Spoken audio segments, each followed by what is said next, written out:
next time you're in here, I want you to do a test. But it's a test that you can totally prepare for, all right? It's a test that I would hope you have all the answers for ahead of time. Grade 11s, there's only 10 questions. And grade 12s, which there are none of you here right now, 15. So this is something that you've done, I think, before with me, but essentially I'm breaking it up into 4 different sections. You got to give me 10 ideas. Or if you're in grade 12, 15 ideas. You got to give me 10 things that you could make in this room, right?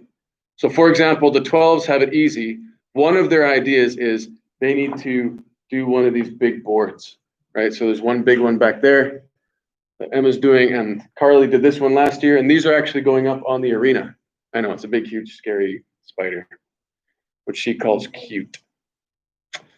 Yeah, so the 12s have that. So really they have choices for that.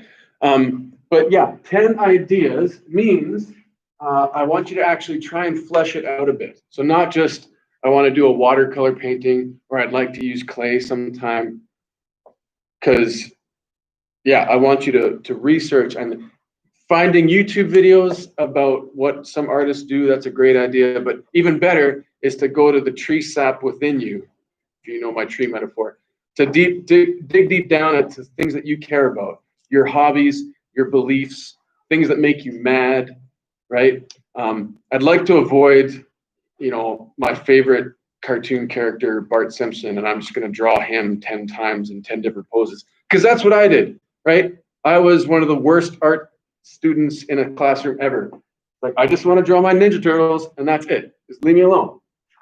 Well, I'm not leaving you alone. I'm actually making it a test.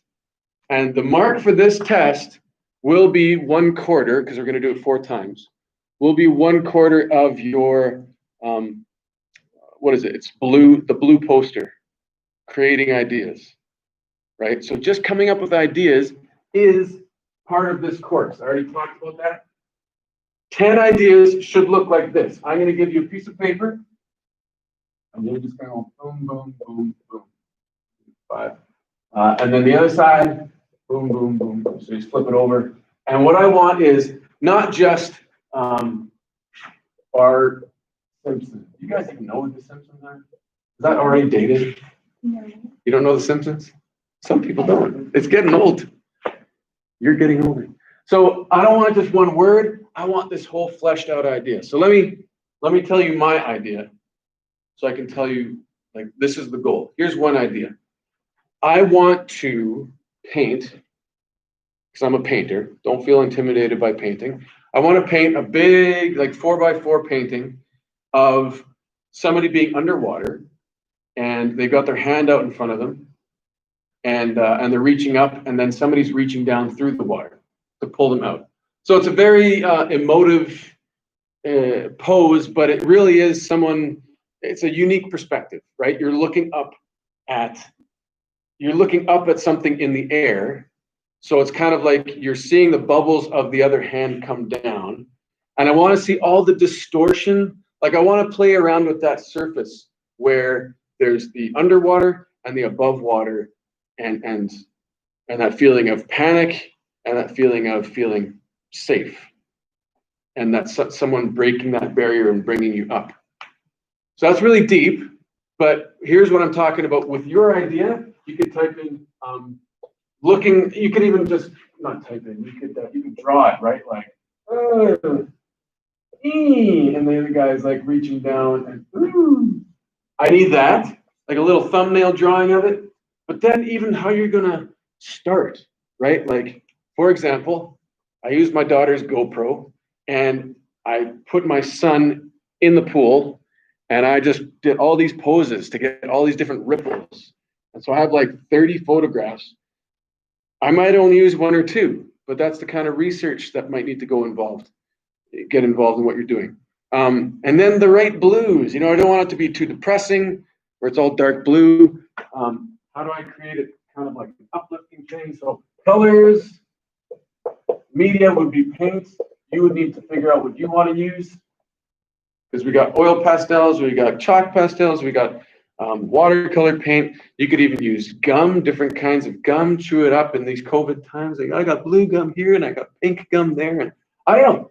You're going to make an art piece in this room. It's going to be completely your idea, but you need to start with at least 10. Grade 12's at least 15. I was going to make it 20. Count yourself lucky. So 10 ideas, and I want you to come into the next class, which is Friday for you. Yeah. I want you to come into the next class with your ideas already there. So however you do it, on your phone, on your hand, on your computer, on a sketchbook piece of paper, that's fine. That's your cheat sheet. You've got all the answers, and then I'm going to give you a paper for you to fill out. So you duplicate it, because I want to go through, and that's my order, my system. Just copy it down onto a separate piece of paper, because that's how important it is to me for you guys to have your own ideas. Previous years, I would say, give me 30 ideas. Give me 40 ideas. And kids would be like, I don't know how to do this. And they'd have 10. 10's easy. 20's hard. 30's impossible. And then they would just start copying from each other. So this is my way of bringing some accountability. You only have to give me 10 for this first part. But the accountability is there. Get 10 or you get a bad mark. So you could already start brainstorming tonight, tomorrow, whatever. I think 10's totally manageable. Ask me, and the best way to get a hold of me is Google Hangouts. You can just chat me that way. It's anonymous. I don't have your phone number or anything, but if you get me that way, I'll reply like within a minute or two. You email me, it might be 2 hours. If you Google Classroom, private message me, that might be a long time too. So questions about this? It's a test that you're going to get 100% on, right? Because your ideas are unique. If you want to try a new medium, like if you want to try doing pottery or clay, then just tell me what you would like to do with that. I'd like to make a bowl. Okay, well, just be more specific. What kind of a bowl? Like a little, because if you're not specific, it's going to turn into a bowl that you throw out as soon as you leave this class. It's going to be a cigarette, like an ashtray. No, let's be more specific. I want to make a cereal bowl. And then as you dig it out, there'll be like this little cat at the bottom. I don't know why there'd be a cat in your cereal bowl. But when it comes to pottery, that's a great idea for gifts for Christmas, just saying. Okay, so I think that's all I have to say for the announcement, and I'll take your guys' questions. And does that make sense?